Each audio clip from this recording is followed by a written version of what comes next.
Hey guys, I'm back at the FAtwA Center. You know, you could always check this site out yourself. You guys will love it. It's a very entertaining place to visit. Okay, so I've got this fatwa here. The question was the age of Kulthum when she married Omar. Okay, so let's scroll down.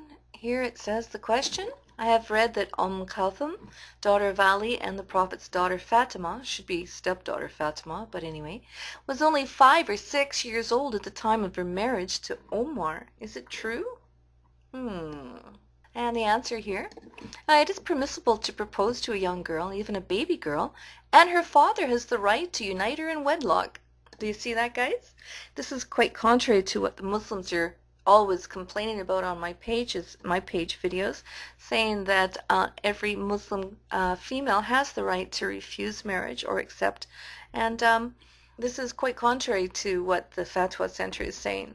Muslims, you know, they can't get together on what their beliefs are. Instead, they just seem to be all over the board and say and do what they please outside of what their faith actually teaches. Nevertheless, this goes on here. The answer, it says, but her husband is not allowed to have sex with her until she is able. Okay? Not allowed to have sex with her until she's able. I find this very, very disturbing, and I don't like the Fatwa Center's answer at all in regards to everything said so far. Because who decides when she is able other than the husband? And if Muhammad consummated the marriage with Aisha when she was 9 years old, you can know that other Muslims will take that as an example because they always try to emulate their prophet.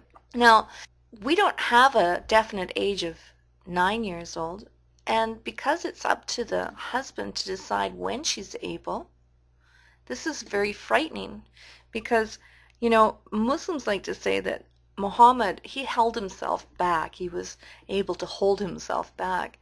Well, I think that this word able applies to really when the husband can no longer hold himself back and when he is, you know, unable to hold himself back at any, you know, at the time.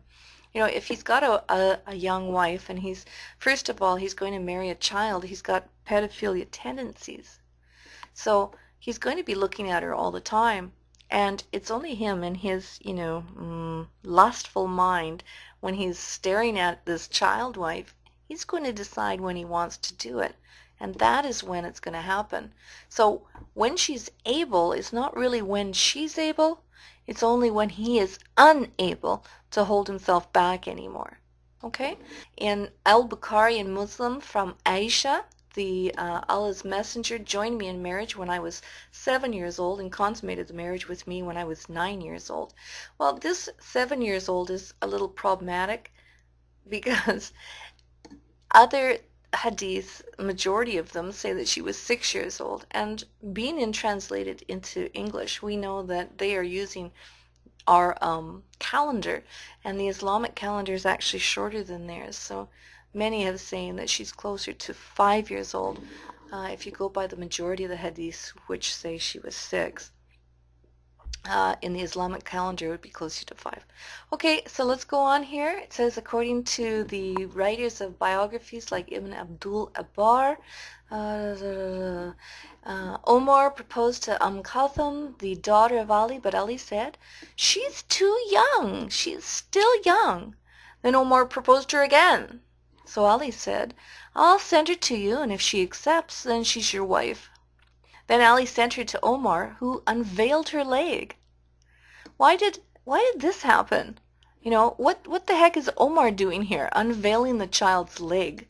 You know, he's stripped her. He's taken her clothes off. So what would his intention be? You know, man. Here, we go on and it says, and she said, stop this. If you were not the Emir of the Faithful, I would beat you. Okay? Stop this, Uncle Omar. Thus Omar accepted her as his wife, and no narration states her exact age.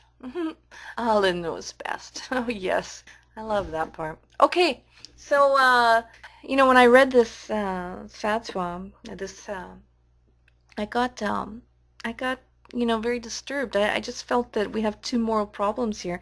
One, Omar enclosed her, a child, with lustful intentions, and two, she was not even old enough to accept marriage, and she wasn't even asked if she wanted to marry.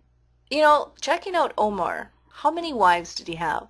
And what he did with his kids. Let's have a look here. Let's go to Omar here. Omar's family. Here we can read, the family tree of Omar. You can see his uncles, his cousin, who his father was, who his mother was. We can scroll down. His brothers and sisters, and then his first wife here. And then he had a son. Then he had a daughter. Look at this. Buried alive. And then he had two more sons. And then finally another daughter. Oh, finally didn't kill this one. And then he had more wives and children, more wives and children, more wives and children, more wives and children, more wives and children. Do you see what this guy was? I mean, he was a collector of women.